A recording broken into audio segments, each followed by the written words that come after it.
Bismillahirrahmanirrahim.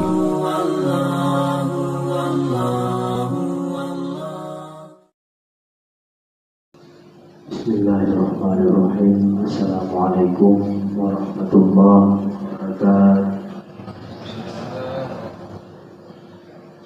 Alhamdulillahirabbil alamin, wassalatu wassalamu ala asyrafil anbiya'i wal mursalin wa ala alihi wa ashabihi ajma'in. Puji serta syukur kepada Allah Subhanahu wa taala.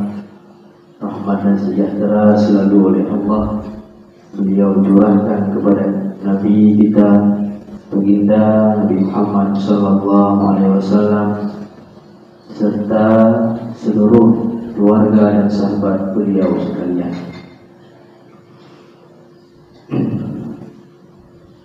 Ada 3 macam amalan yang mana 3 amalan ini sangat dicintai oleh Allah, dan hendaknya 3 amalan ini selalu ada di dalam keseharian kita.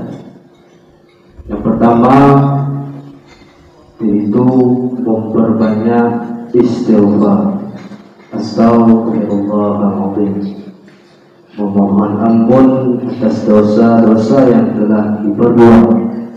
Semua orang yang namanya manusia pasti ada melakukan kesalahan, baikkah itu kecil maupun besar, sengaja dikerjakan atau tidak sengaja.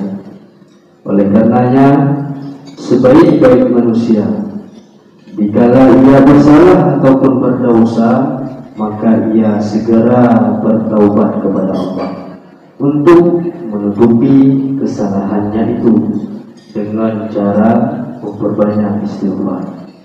Oleh Rasulullah sallallahu alaihi wasallam, beliau bersabda, "Ala adullukum ala daikum wa dawaikum." Maukah kalian aku beritahu tentang penyakit kalian dan obatnya?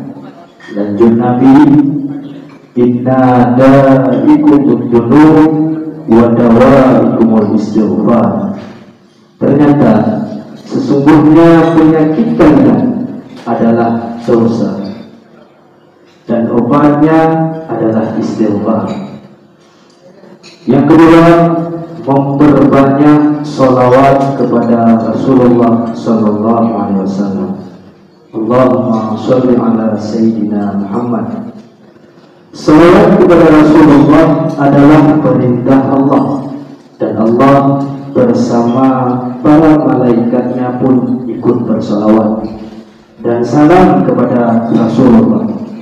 Innallaha wa malaikatahu yusholluna 'alan nabi ya ayyuhalladzina amanu shollu 'alaihi wa sallimu taslima. Karena salawat ini merupakan salah satu ciri-ciri orang yang beriman dan tanda kecintaan diri kita kepada Rasulullah.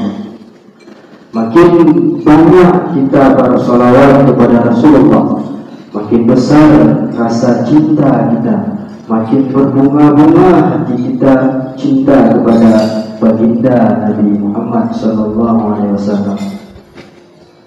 Yang ketiga, yang tidak boleh tidak atau wajib ada di dalam keseharian kita ialah zikrullah.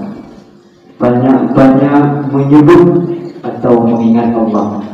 Sabda Nabi, "Aktsiru zikrullah ala kulli hal."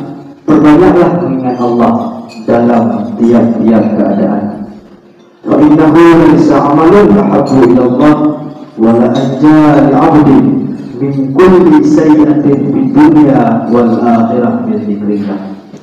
Sebab tidak ada perbuatan yang sangat disenangi oleh Allah dan dapat menyelamatkan seorang hamba dari kejahatan dunia dan akhirat selain memperbanyak berzikir kepada Allah.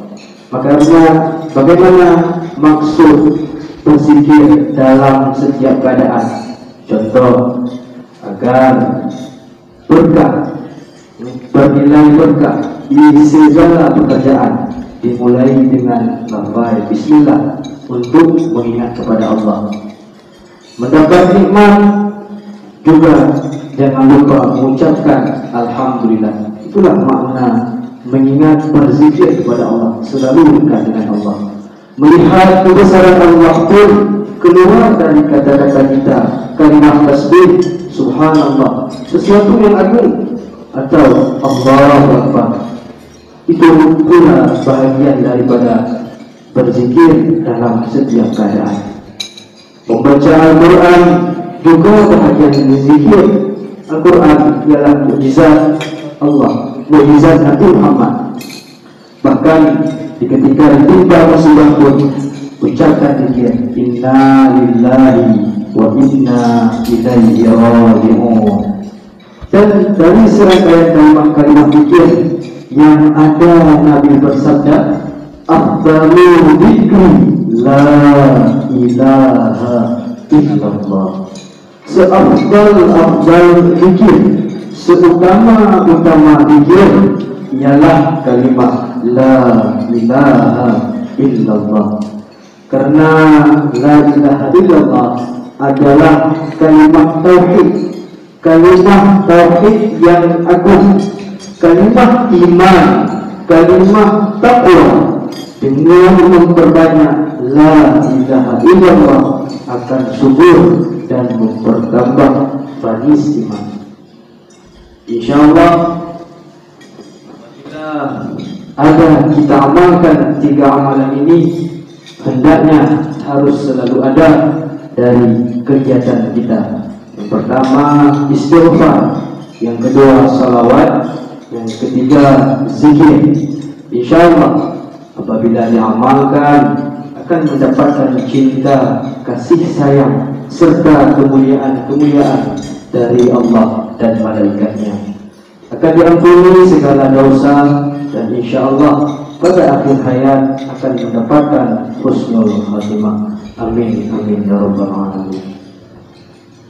Nah, tengok pura terakhir Zulhijjah, berarti lusa malam 1 Muharram. Biasa solat tasbih mungkin insyaallah malam Jumat. Assalamualaikum warahmatullahi wabarakatuh.